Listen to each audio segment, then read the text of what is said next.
Hello there guys, it's me Unstable Voltage. Welcome back to Feed the Beast Infinity, where today I'm going to be doing yet more work with applied energistics. As I mentioned in the last video, one of the things that I wanted to do, which is what I was getting set up for here, was some sort of automation between my Industrial Craft 2 macerator and electric furnace with the ME system. Now, I was sort of toying with the idea of whether I should just make a very simple system using import and export buses, or whether I should actually use the interface buses so that we can use automation. I think for the time being, the easiest way to do it is just going to be with import and export buses. And the reason for that is, I can't really think of a time where we would want to keep any of the unprocessed ore that we get out of the ground and not process it. There's really no need to have things like aluminium ore sat around in the system. What are we ever going to use aluminium ore for? Just making aluminium ingots, I would assume. So, any ore that we get, we pretty much always want to put it through the macerator. Similarly, anything that's come out of the macerator that is a processed ore isn't really going to be useful to us unless it's processed into an ingot. Now, obviously, there are going to be some exceptions, but for the most part, that's what we want to do. As I discovered in the last video, yes, we definitely sometimes need to put things in the smeltery, because that's what I've been doing to make most of the ingots. Because the good thing with the smeltery, of course, is you can put a lot of ingots in there at the same time. Now, if you want to make a alloy, then you have to mix different things together. But you can actually put ingots straight into the smeltery and melt them back down. So that's fine. So what we're just going to do, for the time being, is a very basic system that exports from the ME system into the macerator, imports it back into the ME system, and then exports from the ME system into the furnace, and then imports back into the ME system. As someone did point out, all of these machines can actually accept inputs and stuff from the top as well, so we could later on connect the what do you call them, the interfaces on the top, if we wanted to. So let's go ahead and make the imports and export buses. Now, they're fairly easy to make because they just require a couple of pistons. Two of these pistons will need to be sticky pistons. We do have good, gelatinous slime. I was beginning to worry there that we didn't have the slime that we needed, but we do have a couple of those. That's fantastic. So we've got a couple of sticky pistons. We've got a couple of pistons there as well. So we need to make, first of all, we need to make an import bus. Now, we've already made import bus before. The import bus is quite simple. Typical that wasn't going to work for me. The import bus is the...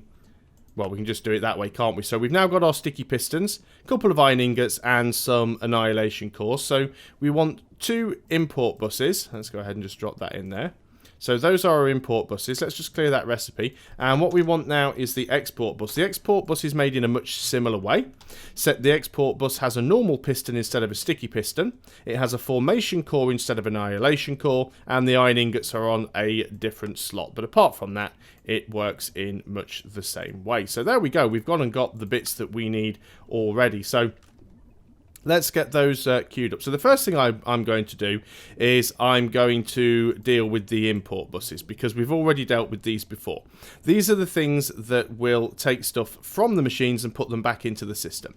So I want one on this side of the macerator, and I want one on this side of the furnace. So these are the things that are going to take stuff out and put it back into the system. Lights lit up green, which is all good.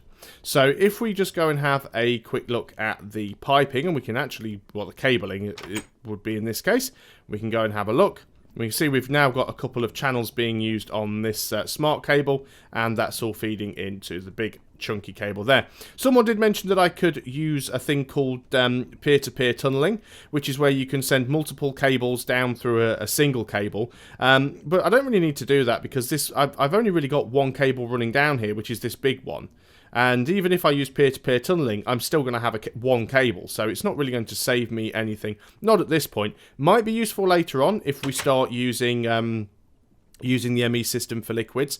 And I think it was Mike that actually suggested what we might want to do for the for the sort of liquid system that I was using for the magma crucible is to actually just have a load of open blocks tanks and use some liquid interfaces with ME, because you can actually use it to store liquids as well. So maybe that is what we will do. So now we've got our import buses and export. Well, we've got the import buses on. Let's try the export bus. So let's connect this first export bus to the macerator. Must remember to shift click, of course, otherwise you can't actually click on the flipping thing. So there shouldn't be anything going in automatically. And as we look, there isn't. We've got nothing going into the macerator. That's good. Now if we click on the export bus here, we can see a list of things. We need to be able to tell it what we want to put in, i.e. we've got to say, well, this is what I want you to export. Now we are going to need to have a particular card, and I think it's the crafting card that we need, which is a basic card. Is it the crafting card? Let me just double check, because I can't remember now. Never done this before either. Don't think it's the advanced card. Well, they're just the blank cards. It's not a capacity card. It's not a fuzzy card. It's not an inverter card. It's not a redstone card, and it's not an acceleration card, so it must be the crafting card. So all we need is a crafting table and a basic card. Not sure we've got any basic cards in the system. We will need to make some calculation processors. I'm actually sure we don't have any basic cards in the system, but we will double check anyway. Yeah, we don't have any basic cards. Do I have any calculation processors in here? No, of course I don't, because that would be too easy. So let's just pop upstairs to... In fact, let's just go and get rid of the other bus. Might as well just go and put that straight down. There we go. So we're going to need 2 of those cards. And I am playing this by ear. I've never tried this before, so I'm not entirely sure how it works. What we are going to need is our... can't remember what the press is. So we need the logic one, which is going to be a silicon press, because of course you always need silicon for the processors, and we need the logic press as well. And it means we need silicon. I've actually got some printed silicon here already, and we are going to need. Do we just have the logic presses actually? Let me get this right. Card. What we want is actually. Advanced card. Is it advanced card or basic card that I need? Crafting card uses a basic card. Okay, basic card uses a calculation processor, which is one of the calculation circuits. Okay, so what I want is calculation circuits, and I do have a couple of those there. And I don't know why I'm putting these in the crafting table. That's the wrong place. So I don't actually need these. We will need some redstone. Let's just take a whole stack, because why not? So we want the silicon one always goes at the bottom. That one always goes at the top with the redstone in the middle. And that'll take a few seconds, but it should make that for us. Yes, it does. Let's go ahead and make another one. I think we only need 2. Then we will need some other ingredients as well, but that's fine. Come on, make the second one. There we go. So we've got both of those things now. Fantastic. So let's just go and put those back into the system, because we don't need them. You're going to go there. Once again, we want to make ourselves these basic cards. So we want to have these... well, let's just do it this way, actually. Should work for us. And we actually get 2 out of it. We probably will use more later, so I'm going to go ahead and make all 4. No reason not to. And... we need 2 of these, so we're going to need some crafting benches. So let's go ahead and look for crafting bench. Now, we don't have any crafting benches, but we should have the... is it the table? Is it the workbench? That's not how you spell bench. Oh, I can't remember what they're called now. Did I break them all up? Crafting station. No, I really thought I hadn't destroyed them all. Oh well, not a problem. We have wood. We can fix this. So we could choose this eucalyptus planks because we've got loads of it. So let's just go ahead and make ourselves a couple of... do we really want pink crafting tables? It is just a crafting table. I'm not sure whether or not that would work. Let's just take some oak planks. Why not? We've got plenty of them there. So let's just go ahead and do that. Take them all, please. Thank you. Oh, it's going to keep taking... I keep forgetting that it keeps taking stuff back out of there. Okay. Well, you're never short of wooden planks again. So let's just go ahead and make ourselves a couple of these crafting tables. Get rid of that. And then it should just be a case of popping these in there like so. There we go. So we now have a couple of these crafting cards. So let us go back downstairs to this floor. We want to put a crafting card in here. And now that gives us crafting behavior. Use stocked items or craft items while exporting. I'm sure this is the way we have to tell it what to do. Maybe I'm missing something here. Because if I was, for example, let's just go and grab something from here. Let's just, for example, grab like one of these aluminium ores. If I was to grab one of these aluminium ores and drop that in there, then that should tell it that that's what it needs to pass through. That's what it should be exporting from the system. Use stocked items. There we go. So that will now pass that through. So that's definitely going to work, but what I need it to do is to be able to take multiple items. It's not taking multiple items, it only allows me to put one item in there. So obviously there's something I am missing. Okay, let's go and put this back in here. Maybe it wasn't this card that we needed. What other options did we have for the cards there? We had the... It might be the capacity card. It does say it's on the... Oh, not the... Sorry, the crafting card. Capacity card. It does say on the import and export bus. So maybe it's that one. So let's have a look at the capacity card. How do we make that? We make that with a basic card. And we make it with some quartz. Do we have any basic cards left? Yes, we do. And we should have ourselves some Ceratous quartz. Let's just use the pure ones because we've got loads of it. And we might as well try and grab 2 of those. Although it's probably the wrong card. I'm going to end up having to make more later on. But not to worry. So, let's go over here this time and put in one of these capacity cards. There we go, actually. We've now increased the number of items that we can put in here. So let's also have a look over what we've got in here. Now, this is importing stuff straight back into the system anyway. What I should be doing is just grabbing one of these very quickly as it comes out. Like that. I've actually got 2 there, which I don't need.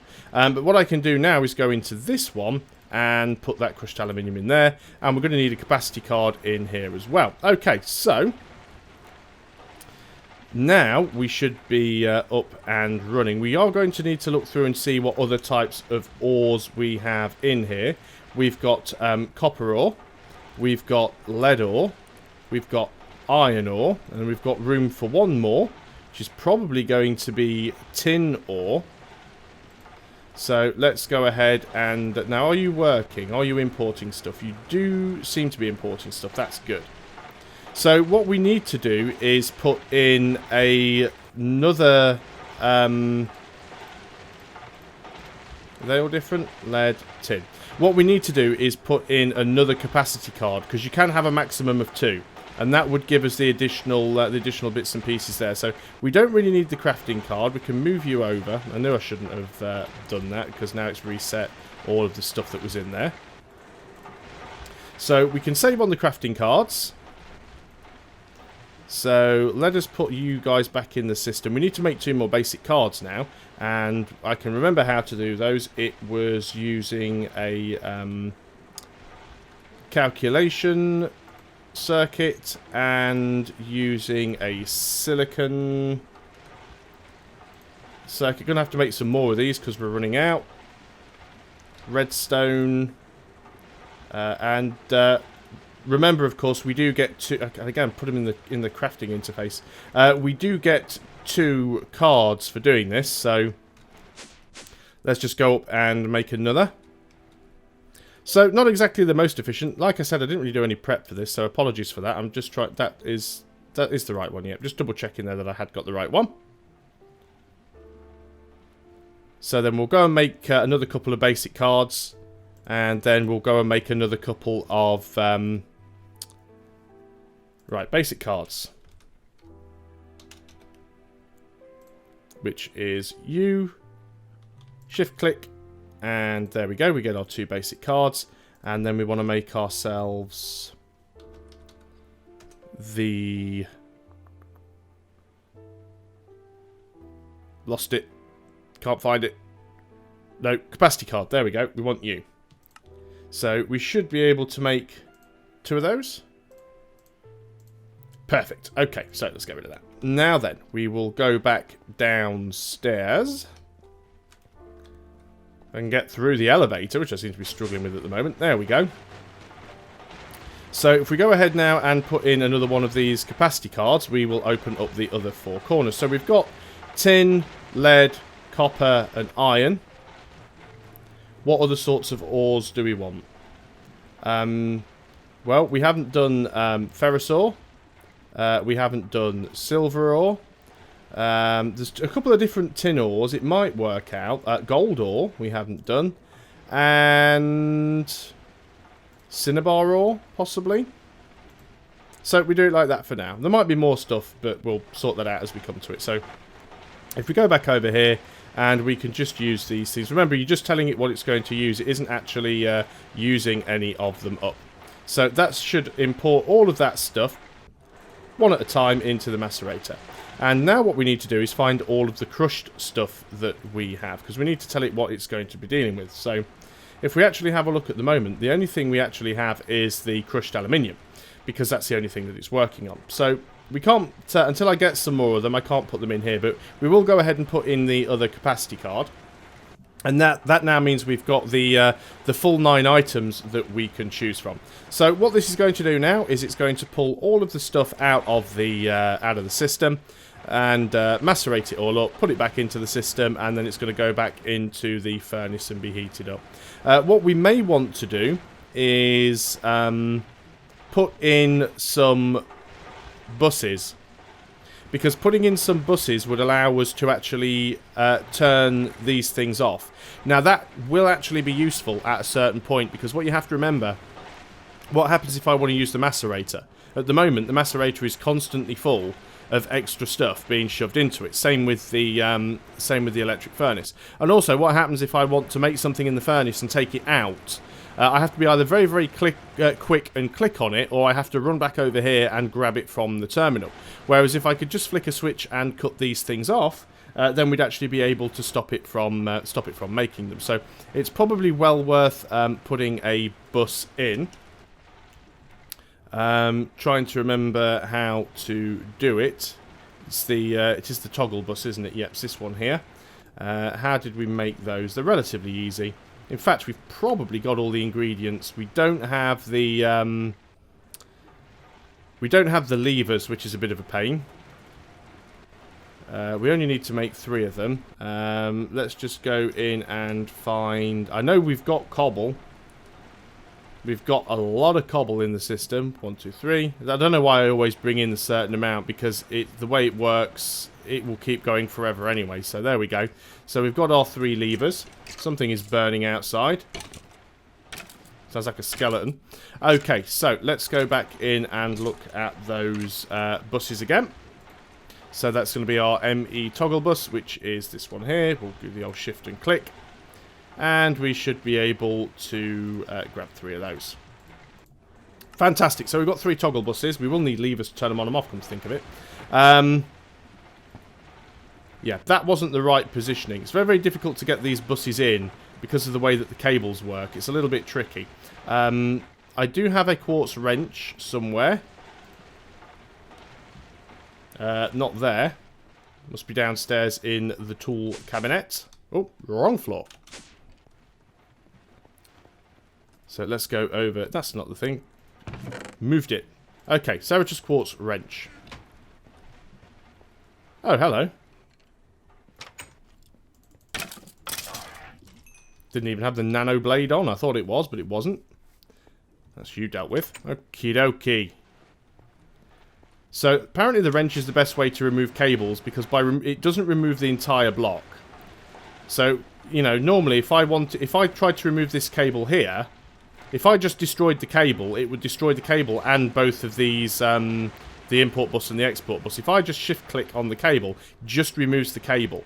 So let's go ahead and put in the toggle bus, and then we can go and put the cable back in. So that should work. I can't actually see the toggle bus, but it should be there. Going to need to make some more levers. 1, 2, 3 on the old cobblestone. 1, 2, 3 on the old sticks. 1, 2, 3. Hopefully this should work. So it's not on at the moment, but if we put that switch in there and give it a flick, and now it's turned on. There we go. That should work, and all of these things should be fine. Import bus, export bus. That's fine. So let's try that again. We'll do it over here. We need the wrench.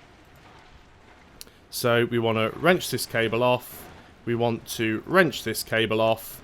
We want to put in the toggle bus there and there. Obviously these panels here, these are actually just facades. So there is room behind it. And then we recable you. We recable you. And then we put on the switches. Got to be careful with these things like switches and levers, because you never know whether or not these things are going to be affecting something on the wall behind them. The only thing we have on the wall behind them is the cable, and obviously switch doesn't work directly on these cables, so we don't have a problem there. And it does mean that if I decide, right, I want to use the macerator here, and just flick this switch, and it will then stop bringing stuff back in from the system. As you can see, that number is no longer going up. Still exporting out, of course, because we haven't turned this one off. I'm going to turn that back on. If I decide I want the stuff that's coming out of the electric furnace, and go ahead and flick this switch off, and then it'll stop bringing stuff back into the system. So there we go. We've got a really good way there to automate the processing of all of our ores. One final thing just before we finish, let's just go and see how the quarry's doing, because that's something that we should probably do on a regular basis. Not too sure how quickly it's going to fill up. So let's go outside. One thing I will do, and I may do it off camera, but I do need to go and put a few more accelerators in the macerator and the electric furnace now that they're going to be running constantly. Probably should find a better way to keep them going. Looks like, oh no, I was just going to say, it looks like the thing has stopped, but it is still going.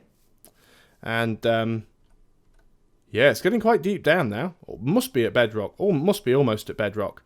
Still quite a lot of peat in there, which is good. We need to look at the top to see what's in there. Oh, it's not even nearly full. There's not many different items in there at all. And if we actually go and look at the drive itself, it's hardly using anything. You know, 12 types out of 63. That said, while we're here, we might as well just go and swap them over anyway. So now we've got an empty drive in there, and I've got the drive with all the gubbins in my hand. Let's just have a quick look. We've got our jetpack. Let's just go down and see how deep we are. We are on level, still only level 32. So there's still quite a decent bit of depth that we can go down here. We've got a lot of coal that we're going to pick up. And I may come down here once the quarry is finished with the mining laser and just grab some of the stuff that's in the walls if it's interesting. But yeah, I think we've probably got most of the good stuff out here. We might have to go around and have a look inside the... this thing as well, because we can grab some of this stuff on the ceiling now with hover mode on the jetpack, so that will be fairly good. Let's get out of here before we end up dying horribly. We'll turn the jetpack off and we'll go and load this stuff back into the system. Now, eventually this will be automated. I know some of you guys have said that I should use things like an ender chest or a couple of linked ender chests or tesseracts and stuff like that. That is the plan. I probably won't ever do it with that quarry because that quarry is almost done. So we'll sort that out when we come to move the quarry. And I'm not too sure as of yet exactly which of those methods I'm going to use, but I do need to get some stuff before I can do it because I don't have everything that I need. One last thing that I did want to check, and then we will end this video because we have gone over the 20-minute mark. I just wanted to check how the bat box was doing, running these two things constantly. Yeah, I mean, there's enough charge. As long as it's daylight, those solar panels produce enough charge to run both of these machines. It's probably not much point putting in too many overclockers, because the more overclockers you put in, the more it increases the power. And unless we actually put in some transformer upgrades, which we could do, put in some transformer upgrades and then connect it to the... Well, we can't even connect it to the MFE. We have to build like... I guess we could go from the MV transformer down into them and then... Yeah, that would work. So we've got an MFE. which drops down to a medium voltage transformer, and then we could feed from the medium voltage transformer into them, but we would need to put transformer upgrades in them. So there is definitely a way of doing it, but again, it's managing okay on its own for the time being. Apparently we've lost a bit of charge everywhere, not too sure where from. Let's get everything recharged up. So as you can see, this is the MFE is on the same solar panels, but it is actually different storage capacity, so that might have took some charge time away. It is coming up to night time now, as you can see. It's getting dark. Don't have anything to put away. I need to go and put away that wrench. So while I put away the wrench, we'll just allow night time to fall. Just want to see how well those solar panels do at night time more than anything. Got some XPs as well that we can drop off. Never plays the sound anymore. I'm not sure if it's bugged. So yeah, let's have a look at the back box now that it's night time. Yeah, so it is actually losing power. So as long as this is why I always tend to you know, just jump into the bed as soon as darkness falls. So what we've learned in this video is we've used the import buses to take things out of a machine and put them back into the system, which we've already used on a previous video. We've used the export bus, which allows us to export things from the system into a machine, and we've built capacity cards, which allows us to increase the variety of different blocks that these things can process. And then we've also used the toggle buses, which we used before. If you remember, we actually used a toggle bus a few episodes ago now when we built the growth accelerators. So we've actually got a toggle bus over here that we can turn on and off to power these things. I know I said I was going to end the video. One final thing I haven't done for a little while, actually, and I really should pop out, is just have a quick look at the state of the reactor and see how things are going over here. So as you can see, the reactor doesn't really have an awful lot of power in there at the moment. Well, it's 2.7%, and it is using some of that up. The fuel isn't all that bad a state either. So what I think we will do quickly while we're here, we will go and let it use some more of the reactor. Actually still losing power. That's automated system that we've put in. And bear in mind, the reactor isn't actually running the macerator or the electric furnace. The reactor's only running the import bus and the export bus, but it's using quite a bit of power. It is going up now, so that's fine. And we can go in here. We'll take out all of this cyanite. We can go and put the cyanite in the reprocessor. Let's go ahead and grab some yellorium. We just make sure that it is full to the top, and then that way I won't forget about it. I guess we could put some sort of hopper on there to feed things in automatically.